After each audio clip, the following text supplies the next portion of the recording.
பார்த்தீங்கன்னா, அந்த ராமர் கோயில் விழா நடந்துட்டுருக்குல்ல, கும்பாபிஷேகம்.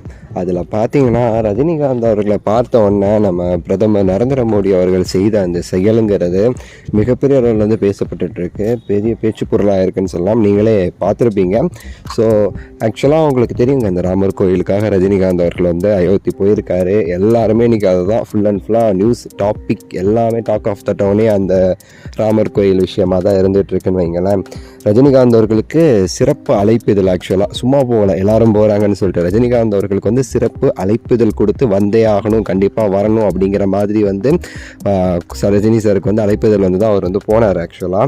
ஸோ அவர் போனதுலேருந்து இங்கே பல சர்ச்சைகள் ஓடிட்டு இருக்கு. ஆனாலுமேட்டு அங்கே வந்து ரஜினிகாந்த் அவர்களை கொண்டாடிட்டு இருக்காங்க. வரும்போதே சென்னை ஏர்போர்ட்லேருந்து அங்கே உள்ள ஏர்போர்ட் வர ஒரு 3 ஏர்போர்ட்டுன்னு நினைக்கிறேன், போகிற இடம் ஃபுல்லாக ரஜினிகாந்த் அவர்களை வெல்கம் பண்ணுறாங்க. அப்படி மகிழ்ச்சியாக வந்து அவரை கூப்பிட்றதெல்லாம் பார்க்கும்போது நமக்கு தலைவருக்கு என்ன மரியாதை படுறா அப்படின்னு சொல்லி நமக்கு வந்து சொல்ல தோணுது. அயோத்தி அந்த கோயில்லையுமே சரி பார்த்தோன்னு வச்சுக்கோங்களேன், தலைவர் வந்தோடனே தலைவான்னு சொல்லி அவர் கூப்பிட்டு அங்கே வந்து தலைவர் ஃபேன்ஸ் மாஸ் பண்ணுறதாகட்டும், ரஜினி சாருமே அங்கே உள்ள எல்லாருக்குமே சரி அன்பாக வந்து கை காமிச்சு போகிறதாகட்டும், இந்த மாதிரியான நிகழ்வுகளுமே அங்கே வந்து நடந்தது நம்மளால் பார்க்க முடிஞ்சு.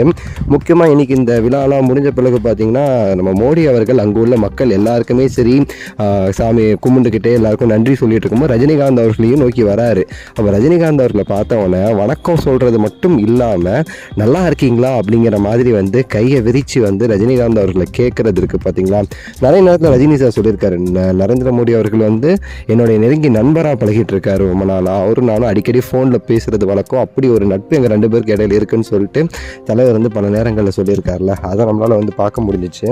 ஸோ அந்த ஒரு விஷயம் நடக்கும்போதுன்னு நம்ம வந்து சொல்லலாம். ஸோ சூப்பர் ஸ்டார் அவர்களுக்கான அந்த மரியாதைங்கிறது வந்து எங்கேயோ இருக்குங்க. இங்கே நம்ம வந்து நான் பல தடவை சொல்லியிருக்கேன், இங்கே உள்ள குட்டி குஞ்சான்ஸ் கிட்டலாம் நம்ம சண்டை போடக்கூடாது, இந்த விஜய் ஃபேன்ஸு அது இதுன்னு சொல்லிட்டு இவனுங்க பண்ணுற சண்டையெல்லாம் நம்ம போகக்கூடாது. நம்ம ரஜினி சார் வந்து எவ்வளவோ உயரத்தில் இருக்கார், அந்த உச்சத்தில் வந்து ஒரு 10% கூட விஜய் அவர்களுக்கு இல்லை. சும்மா இங்கே தமிழ்நாட்டில் வந்து குண்டு சட்டியில் குதிரை ஓட்டுற மாதிரி காசு கொடுத்து 4 பேரை கூவ சொல்லி தான் உச்சத்தில் இருக்க மாதிரி காமிச்சிட்டு இருக்காங்களே தவிர உண்மை அது கிடையாது. அதை நம்ம புரிஞ்சுக்கணும். ரஜினி சார் எங்கேயோ இருக்காரு அப்படின்னு சொல்லி நான் பல தடவை சொல்லியிருக்கேன். இன்னைக்கு நடந்த ஒரு விஷயமும் அதுதான். ரஜினிகாந்த் அவர்களுக்கு வந்து அந்த சிறப்பு அழைப்பு இதெல்லாம் மற்ற யாருக்கும் கொடுத்துருப்பாங்களா தமிழ்நாட்டில், அங்கே தான் நம்ம தலைவர் உயர்ந்து நிற்கிறாருங்கிறத நம்ம திரும்ப ஒரு தடவை புரிஞ்சுக்கணும்.